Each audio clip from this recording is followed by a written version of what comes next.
this Fox News alert, and authorities in Colorado giving an update a short time ago on the mass shooting in a Boulder supermarket yesterday that left 10 people dead, including a veteran police officer. The victims have been identified now, ranging in age from 20 to 65. Witnesses say the gunman walked into that store, opened fire, and didn't say a word. And we don't know why he did it. The suspect is now in custody and hospitalized after a leg injury, we're told. Police officer Eric Talley, the first officer at the scene, now being called a hero and credited with saving many lives after sacrificing his own life during the massacre. He was just 51 years old, the dad of 7 children. Family members say he loved his kids more than anything and took his job as a police officer very seriously. I want to bring in now Outnumbered, my co-host, Emily Campagno, syndicated radio host and Fox News contributor Leslie Marshall, former White House press secretary and Fox News analyst Kayleigh McEnany, and in the virtual couch center seat today, former chief of staff for Senator Mitch McConnell, co-host of the Ruthless podcast, Josh Holmes. Great to see everybody today. Leslie. You know, I honestly cried when I saw that he had 7 children, and the youngest, like you say, Kayleigh, is 5 years of age. I lost my dad at 30, and it still hurts today. And I can't imagine how difficult life will be going forward for that woman to be a single parent of 7 children. Look, this man didn't become a police officer until he was 40. It was a later in life career choice. He also was just recently working with and training to be part of the drone program, specifically so he wouldn't be on the front line, so he wouldn't put his family through what they are going through right now. Truly a hero. That's what first responders are. They run toward the bullets when others run away. And quite frankly, his presence there, I would imagine, would have saved lives. Perhaps not 10 would have died, perhaps more, had he not been there and he gave his life in service, not only to the city of Boulder and the state of Colorado, but also to the people. And even though it's going to be so difficult going forward for those children, they need to know that their father was a hero, and quite frankly, his presence and even his death might have saved lives. Oh, definitely. I mean, absolutely. They're saying without question he was the first one there. Leslie, at the heart of the narrative by this administration of their policy toward the southern border is one of compassion and gravitas, right? An appreciation, they say, of the situation. And yet, please take a listen. This is what we're about to watch is Kamala Harris, Vice President Harris, reacting when a reporter asked her whether she was going to visit the southern border. And here's the thing. At a minimum, this is inappropriate affect, but it also sends a message, I argue, that there isn't an appreciation of gravitas, one that isn't in line with what we should expect from the vice president. Take a listen, and then we'll get your thoughts on the other side, Leslie. Do you plan to visit the border? Not today. But I have before, and I'm sure I will again. We were left with a very challenging situation. We've got to treat this issue in a way that is reflective of our values as Americans and do it in a way that is fair and it is humane. I have a lot to say on this, and I know we have limited time. One, you shouldn't be laughing. It's not an amusing situation. It's a very difficult situation, and that's whether you're a Democrat or Republican. In the last 9 months of the Trump administration, there was a 690% increase of migrant children. And when we look at administrations in the past, whether they're Democrat or Republican, one of the problems has been the asylum issue. And that asylum issue is that you can't apply for asylum from your country. You can only apply for asylum when you come to the border of the United States.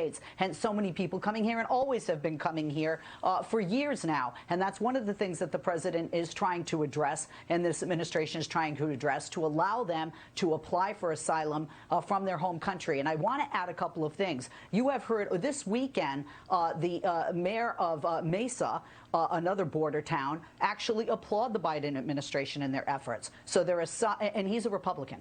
He's not a Democrat. So there's different messaging, obviously, coming from Democrats and coming from Republicans on this. But at the end of the day, this is a crisis that needs to be changed with multifaceted, comprehensive immigration reform. Everybody can visit, but if you don't legislate and change our current asylum laws, which really have been a mess for years, it's going to continue to be like this. And it doesn't matter if Joe Biden is the president or not. It will continue like this if it doesn't change. Some parents in a school district just outside of our nation's capital say they've been threatened over their opposition to critical race theory. They claim a group of teachers and others has compiled a hit list of those questioning the controversial theory, which examines institutionalized racism and other societal barriers to equality. The parents say those teachers and some other parents have a Facebook group that's discussed using quote-unquote hackers to infiltrate and silence the parents' communications and expose these people publicly. Leslie, how do you understand the critical race theory? You're a mom, you're in California. What is being said about it there, and what's your understanding of it? Well, we've had years of critical race theory changes here in the state of California because there were groups that were left out, whether it be Sikhs or Hindus or Jews or Asian Americans. And here it's actually in LA County being very well received because we are one of the most diverse school counties in the United States, second largest county in the United States with regard to education. But you know what? I don't care. I don't care if you're left or right. If you disagree with somebody, you shouldn't try and silence them. You certainly shouldn't threaten them. That's just wrong. That's not who we are or who we as Americans should be when I say we. However, if you write something like Ian did in the Federalist, or if you're on TV, like all of us are, ladies and Josh, you're going to be opening yourself up to and subject yourself to disagreement and to ridicule and to people to disagree with you. And we certainly see that when there's any big change in a school curriculum, whether it has to do with race or not, historically. We'll move to this. Only 2 months into the Biden administration, and it already seems the president may be turning to his former boss, former President Barack Obama, for advice. Here's what White House Press Secretary Jen Psaki said when she was asked about the former president's contacts with the current commander-in-chief.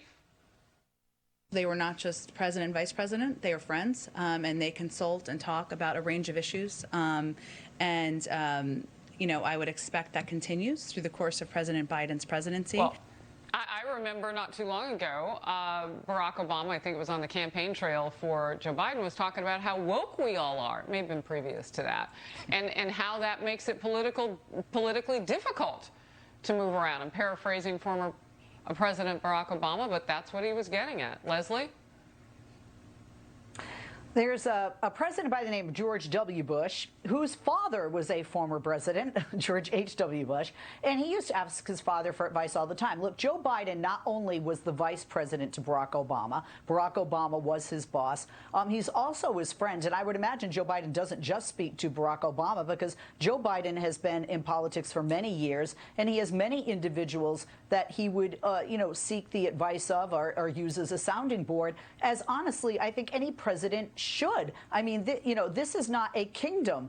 This is not a king. And I think, quite frankly, any man or woman in power to be able to say, I need some help with this, I need some advice with this, I think that's a true measure of strength. I know for myself, I certainly have looked to people that, have mentored me in the past or I looked up to and respect greatly to bounce things off of or to ask questions of. I don't think this is a big deal, and I don't think it makes it the Obama administration part 3 at all.